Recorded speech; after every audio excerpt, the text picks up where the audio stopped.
는 듣는 게 아니고 하는 겁니다. 같이 하는 겁니다. 마음을 합하고 믿음으로 화합하면 정말 우리에게 은혜가 되는 참 귀한 예배의 한 순서입니다.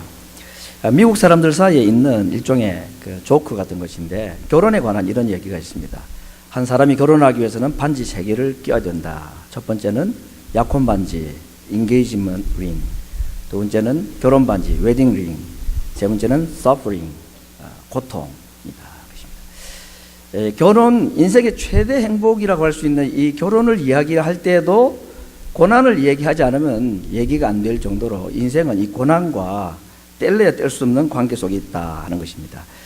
여러분, 인생 사시다가 특별히 미국 이민 생활 생각하시면 참 많은 고난들이 있었을 것입니다. 건강과 물질과 또 신분의 문제, 부모님, 자녀의 문제, 가정의 여러 가지 많은 문제들. 저도 가만 돌이켜보면 위기라 하고 할 만한 고난들이 없지는 않았습니다. 정말 위기와 고난 가운데 있었던 분들에게는 명함도 못 내밀 정도이지만 그래도 저에게는 그 위기는 위기였습니다. 오늘 본문에 우리 그리스도인들이 이 땅을 살면서 겪을 수 있는 2가지의 위기라고 할 수 있는 것에 대한 말씀이 있습니다. 먼저 13절 말씀, 우리에게 너무나 유명하고 또 신자들이 좋아하는 말씀입니다. 같이 한번 믿음을 가지고 한번 큰 소리로 오늘 13절 말씀을 읽어보겠습니다. 사람이 감당할 시험 밖에는 너희에게 당한 것이 없나니 오직 하나님은 미쁘사 너희가 감당치 못할 시험 당함을 허락지 아니하시고 시험 당할 즈음에 또한 피할 길을 내사 너희로 능히 감당하게 하시느니라. 성경에 나오는 이 시험이라는 말은 시련과 시험, 이 2가지로 구분을 할 수가 있습니다. 시련이라는 것은 그야말로 육체의 고난입니다. 반면에 시험이라는 것은 우리의 믿음을 떨어뜨리기 위해서 주는 사탄의 유혹이라고 다시 정의할 수가 있습니다. 시련이라는 것, 이 삶의 고통이라는 것은 몇 가지 원인이 있습니다. 첫 번째는 내 잘못과 아무 상관없이 오는, 예를 들면 타고난 육체의 질병이라든지 어떤 사고로 인해서 내가 어려움을 당하고 육체의 병을 당하는 거다. 이게 내 삶의 환경 밖에서 오는 원인일 수 있고, 두 번째는 내가 잘못해서 당하는 고통도 있습니다. 욕심을 내어서 무리하게 사업 투자를 했다가 망했다든지, 또는 쾌락과 유혹에 못 이겨서 도박과 마약에 손을 댔다가 내 가산을 탕진한다든지, 세 번째는 자주 있는 경우는 아니지만 나의 잘못이나 이런 것과 아무 상관없이 당하는 어려움, 하나님께서 딱 한 가지 목적 때문에 우리에게 믿음을 좀 더 강화시키고 신앙을 키워주시기 위한 목적으로 주시는, 예를 들면 욥이 당한 시련과 같은, 아무튼 이런 다른 여러 가지 이유로 오는 우리에게 시련 또는 고통이라는 것이 있지만 이 모든 것을 향하여 가지고 계신 하나님의 어떤 목적은 동일합니다. 어떤 이유에서 오던 시련이나 또는 고통이든지 간에 이런 것들을 통해서 하나님께서 우리에게 하시고자 하는 것은 딱 한 가지, 우리의 믿음을 강화시키는 것이다 하는 것입니다. 야고보서 1장 2절 4절 내용의 말씀을 보면 이 이야기를 잘 이해할 수 있습니다.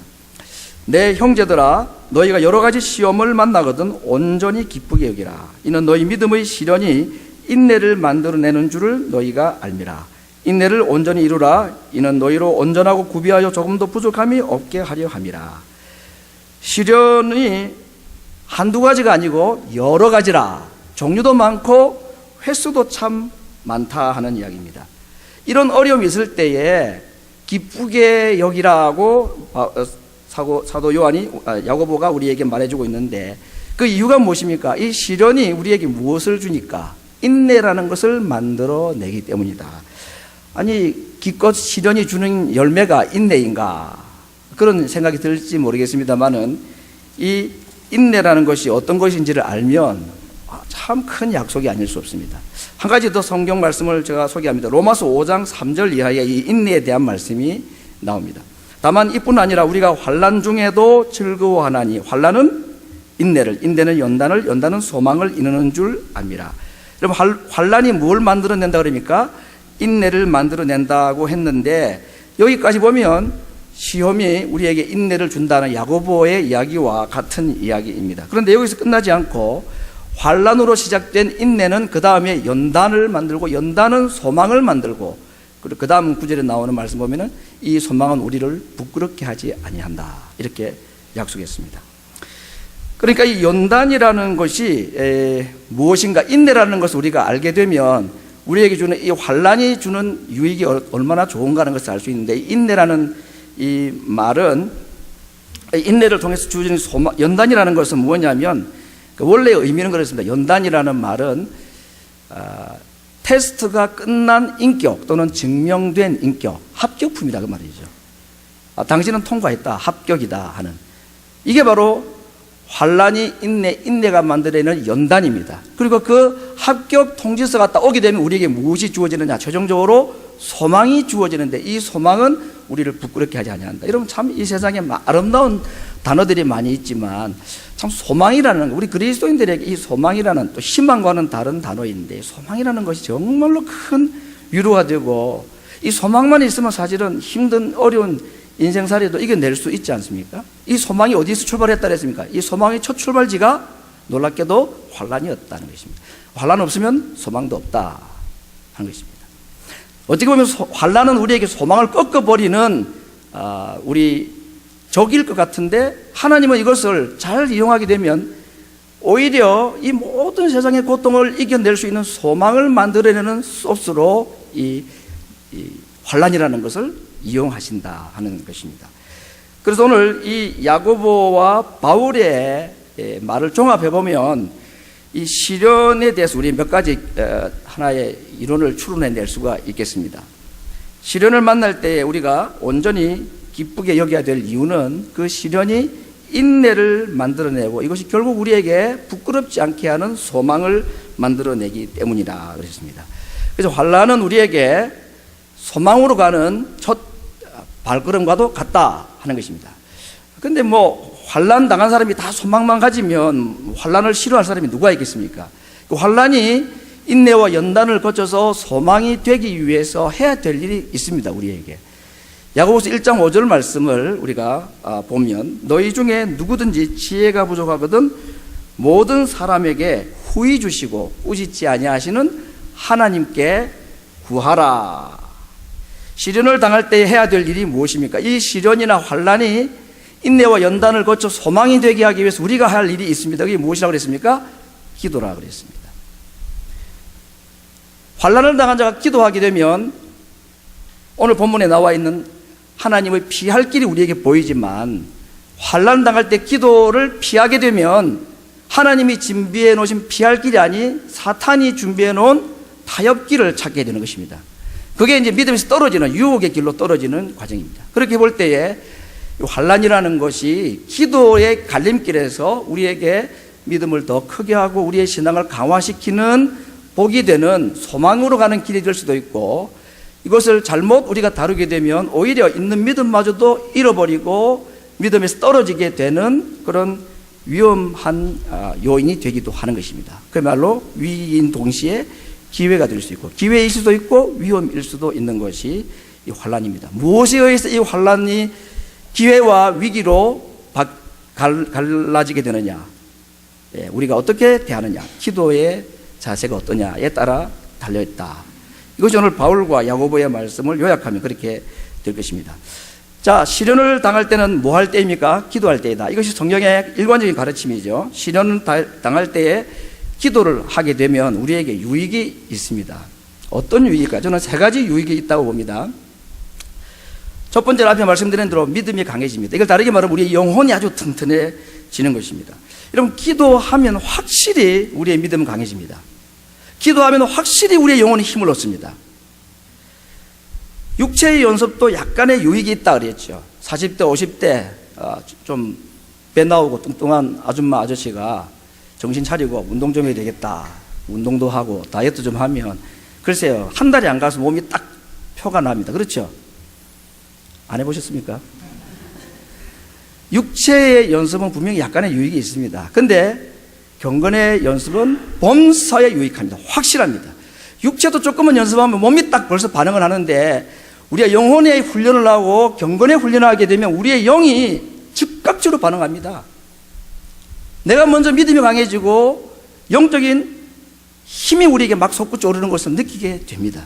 이것이 우리에게 주시는 환난을 만난 자가 기도할 때 당하는 첫 번째 유익이라고 할 수가 있습니다. 두 번째는 이런 환난 가운데 기도를 하게 되면 어떤 유익이 있을까? 기도 응답입니다. 물론 기도 응답은 하나님께서 예스로 응답할 수도 있고 노라고 응답할 수도 있고 좀 기다리라고 말할 수도 있고 다른 것으로 대체해 줄 수 있습니다. 기도 응답의 결과나 방법은 하나님의 소관인데 아무튼 기도는 반드시 우리에게 응답이라는 것을 주게 됩니다. 예를 들어서 어떤 가정의 어려움이나 개인의 문제를 가지고 하나님께 기도를 했을 때에 하나님께서 여러 가지 방법으로 우리에게 그 기도를 응답을 해 주시는데 이 어려움을 두고 기도할 때 하나님이 주시는 이 두 번째 혜택이라고 하는 이 기도 응답의 본질은 사실은 이 또 문제가 해결되는 것은 아닙니다. 해결되는 것도 은혜이고 이것도 기도 응답이지만 하나님께서 이 환난 당한 자가 기도할 때에 정말로 주시고 싶어 하시는 하나님의 이 기도 응답의 본질이 뭐냐? 이 기도 응답은 사실은 보너스입니다. 그 기도 응답이라는 것이 우리에게 주어지는 이유가 있는데 그것은 저는 그렇게 생각합니다. 일종의 하나의 기념품이다. 여러분, 우리 어디 관광지를 가게 되면 조그만 기념품을 하나 사옵니다. 그렇죠? 그래서 그 기념품을 보면 그때를 기억을 하게 되죠. 어려움을 당해서 하나님 앞에 기도하게 돼서 하나님께서 그 기도 응답을 우리에게 해주셨다. 이게 뭐라고 그랬습니까? 기념품입니다. 그래서 우리의 믿음이라는 것이 그렇습니다, 여러분. 어려울 때는 하나님께 붙들리고 하나님께 붙잡고 기도하고 이렇게 해서 믿음도 강해지고 영혼도 아주 튼튼해지고 하는데 이게 오래 가지는 않습니다. 잘 이게 자주 변합니다. 그래서 또 다른 때에 우리에게 시련이나 어려움이 찾아올 때에 그 얼마 전에 또는 몇 년 전에 기도할 때 하나님이 주셨던 그 믿음이나 영혼의 강건함이 기억이 잘 나지 않고 그것이 우리로 하여금 하나님 앞에 더 기도하게 만들고 문제를 해결하게 하는데 별로 도움이 안 될 때가 있습니다. 그냥 지나간 과거 이야기로 끝나버립니다. 그때 하나님께서 우리에게 주신 기도 응답이라는 증거물, 이걸 떠올리게 되면 다시 기도할 수 있겠다. 기도해야지. 그때 하나님께 기도했더니 기도 응답을 해 주셨다는 그런 확신이 들으십니다. 그래서 사실은 이 기도 응답이라는 두 번째 선물은 저는 기념품 정도, 다시 어려움 당할 때 하나님 앞에 기도하게 만드는 하나의 어떤 증거물의 기능을 한다, 그렇게 생각합니다. 세 번째 유익은 무엇일까요? 기도하는 자에게 하나님께서 주신 세 번째 유익, 하나님 닮는 겁니다. 하나님의 성품을 배우는 겁니다. 여러분, 우리 이 땅에 7, 80, 내지는 8, 90 인생을 하나님께서 이 땅에 살라고 우리에게 기회를 주신 것은 이 땅에서 뭐 하기 위해서 우리에게 이런 기회를 주셨을까? 우리의 관심은 나도 잘 되고 자식들도 잘 되고 땅에서 정말 좀 행복하게 살다가 천국도 가면 좋겠다. 이것이 7, 80, 8, 90 인생을 사는 우리들의 자그마한 소망일 것입니다. 하나님이 그걸 싫어하지는 않을 것입니다. 그런데 우리의 영원이라는 나라를, 천국이라는 나라를 살게 될 자들로서 이 땅의 7, 80, 8, 90 인생의 목표가 남들에게 뒤지지 않고 다른 사람들에게 자랑할 만한 참 이 복된 삶을 살다가 가는 것이 전부라면 하나님께서 우리를 이 땅에 보내신 목적하고는 너무 좀 거리가 있는 거 아닌가.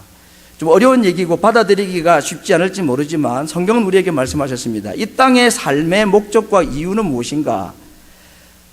하늘나라에 들어갈 하나님의 백성의 성품을 가지고 준비하고 오라는 것입니다.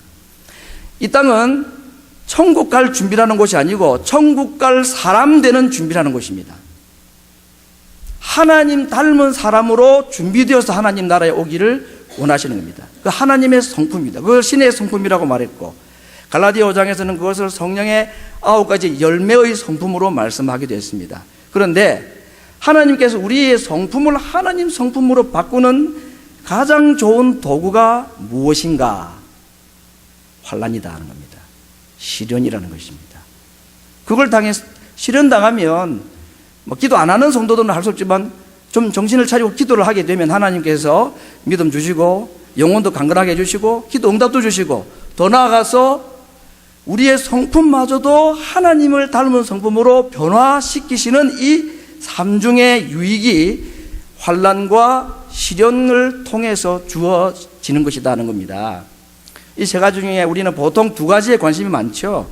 두 번째 것에 관심이 많죠. 빨리 문제 해결하기를 바랍니다.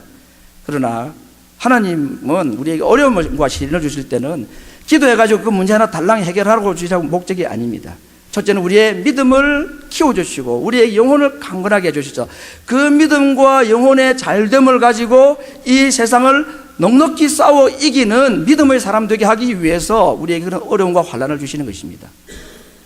그리고 세 번째로는 하나님을 닮은 성품으로 변화되기를 원하셔서 이 시련이라는 도구를 우리에게 사용하신다 하는 겁니다.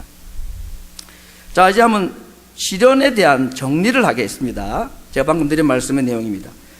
시련, 성도에게는 많은 시련이 있다. 두 번째, 그러나 감당치 못할 시련은 없다. 세 번째, 반드시 피할 길을 예비해 놓으셨다. 네 번째, 시련 만나서 잘 반응해서 기도하면 하나님께서 주시는 적어도 세 가지의 큰 유익이 있다는 것입니다. 믿음의 강함과 영혼이 튼튼해지는 은혜, 그리고 문제가 해결이 되든 해결이 안 되든 하나님의 뜻을 내가 발견하게 되고, 그리고 우리의 성품이 하나님을 닮게 되는 것, 이런 것을 가지고 이 땅을 사는 것을 우리는 천국을 사는 것이라 하는 것입니다. 이 세 가지의 도구가 있는 사람은 이 땅을 천국으로 살아갈 수 있습니다. 믿음으로 살고 하나님 의지하며 살고 하나님 닮은 성품으로 살아가는 거, 이게 천국 아닙니까? 그러나 오늘 이제 우리가 보게 될 두 번째 위기, 시련이 아닌 시험, 다르게 말하면 유혹이라는 사탄의 두 번째 위기가 우리에게 또 있습니다.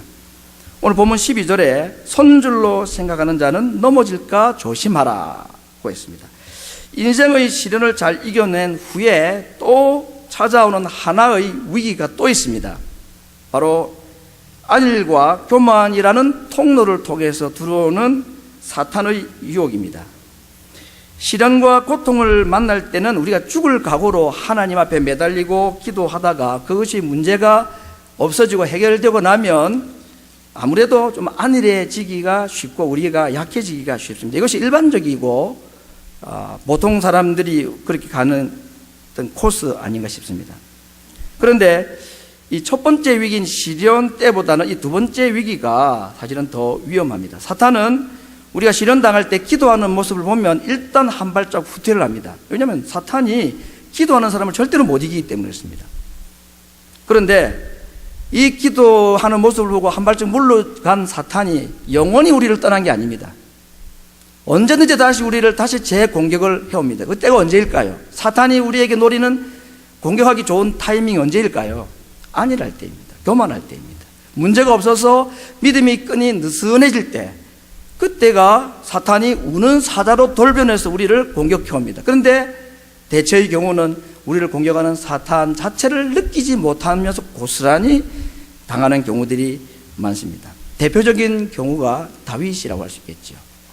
다윗은 골리앗을 비롯해서 사울 왕 그리고 블레셋 군대 수많은 적들과의 싸움에서 패한 적이 없는 사람이었습니다. 그러나 전쟁의 때에 그가 단 한 번 출전을 하지 않고 왕궁의 안일한 삶을 살고 있다가 한 번에 공격에 그는 피하고 말았습니다. 그래서 바세바의 간음 사건으로 그리고 그의 남편 우리아를 죽게 만드는 일생일대의 끔찍한 죄를 범하고 말았습니다.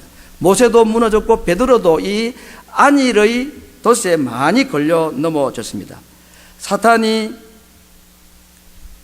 이렇게 강한 공격을 할 때 별로 안 무너진 사람이 사실은 별로 없습니다. 시련 후에 반드시 안일함이라는 웅덩이가 도사리고 있다는 것을 우리가 알아야 합니다. 시련은 차라리 낫습니다. 우리가 기도하게 되니까요. 그러나 문제없는 안일한 삶을 이길 장사는 사실은 아무도 없습니다. 그래서 예수님께서도 이미 깨끗해진 가진 성도들에게 내 안에 머물러 있고 가지가 나무에 붙어 있어야 살듯이 붙어 있으라고 말씀하셨습니다.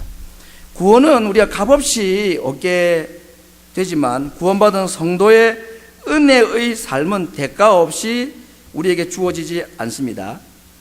구원받은 천국 가는 이 믿음은 값없이 우리에게 주어지지만 구원받은 성도가 이 땅을 천국으로 사는 삶은 값없이 주어지지 않습니다. 끊임없이 주님을 붙들고 의지하고 그분과 교제하는 삶을 살 때에 천국에 갈 하나님의 백성들이 이 땅을 천국으로 살아갈 수 있는 은혜를 주시는 것입니다. 만약 하나님 보시기에 우리의 믿음이 조금 떨어진다 싶으면 질투하시는 하나님은 또 시련이라는 접착체를 통해서 우리를 자신에게 가까이 오게 하시고 우리를 딱 붙들어 당겨 오게 하십니다. 우리는 이러나 저러나 하나님의 손에서 절대로 벗어날 수가 없는 자들입니다. 이제 말씀을 정리를 해보겠습니다. 한 사람이, 한 성도가 이 땅에 살면서 어떤 종류의 시련을 당했다. 그 한 사람을 바라보시는 하나님의 관심과 사탄의 관심이 다르겠지요. 한 성도가 어려움을 당할 때 하나님의 관심은 무엇입니까? 그가 기도함으로 말미암아 믿음이 강해지고 영혼이 힘을 얻고, 그래서 시련을 통하여서 하나님의 성품을 배우고 하나님의 사람으로 거듭나기를 하나님은 관심을 가지고 바라보시고 그렇게 응원하실 것입니다. 반면 사탄은 어떻게 할까요? 할 수만 있으면 그 위기를 통해서 우리가 믿음에서 떨어지기를 원합니다.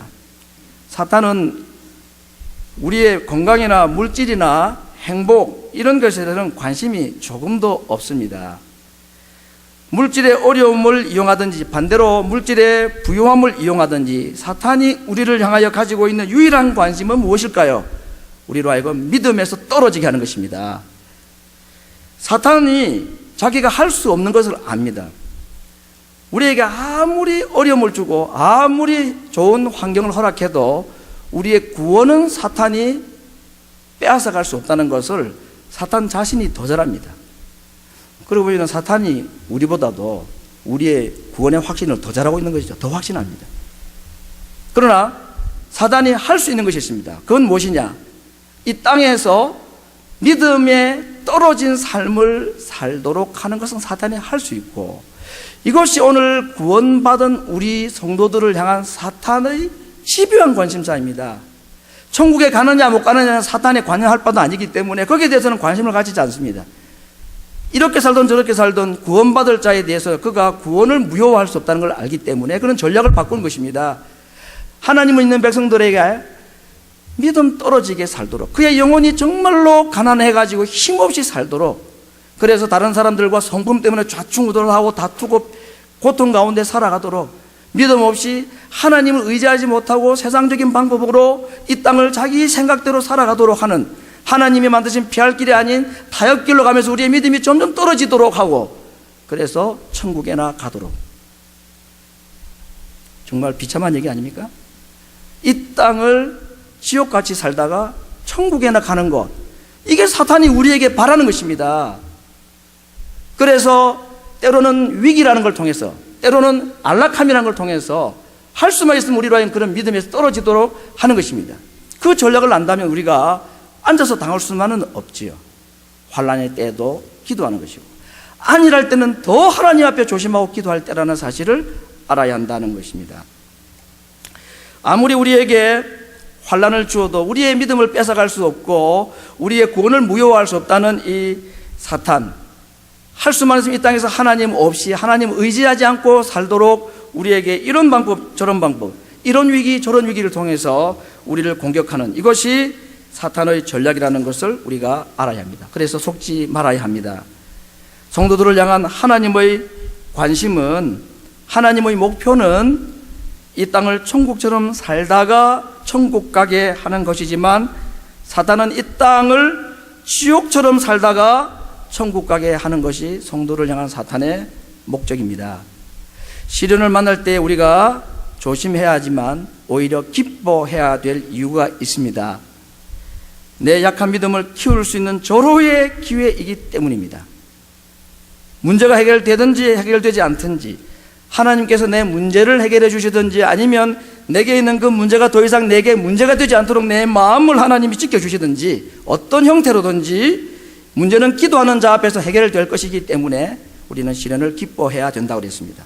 더 중요한 것은 우리의 성품을 하나님의 성품, 성령의 열매의 성품으로 바꾸어서 이 광야 같은 세상을 가나안 복지같이 지옥 같은 이 세상을 천국으로 살게 해 주실 것이기 때문에 시련을 당할 때 우리는 기도로 이 시련을 잘 이겨내야 된다는 것입니다. 하나님은 그렇게 하고도 능히 하시고도 남음이 있으신 분이십니다. 반대로 아무리 어려움이 없고 하는 일마다 잘 되고 그때가 정말로 조심해야 될 더 위험한 때라는 사실을 우리가 알아야 합니다. 사탄이 나를 공격하고 있는 것 자체를 알지도 못하면서 우리는 고스란히 앉아서 당할 수 있기 때문입니다. 그러므로 우리는 항상 주 안에 머물러 있으려고 애를 써야 합니다. 주님이 우리를 도와주실 것입니다. 시련 때도 우리를 도우시지만 안일할 때에도 하나님께 내가 떨어지지 않기를 위해서 기도하는 자를 하나님은 우리를 도우신다고 약속을 하셨습니다.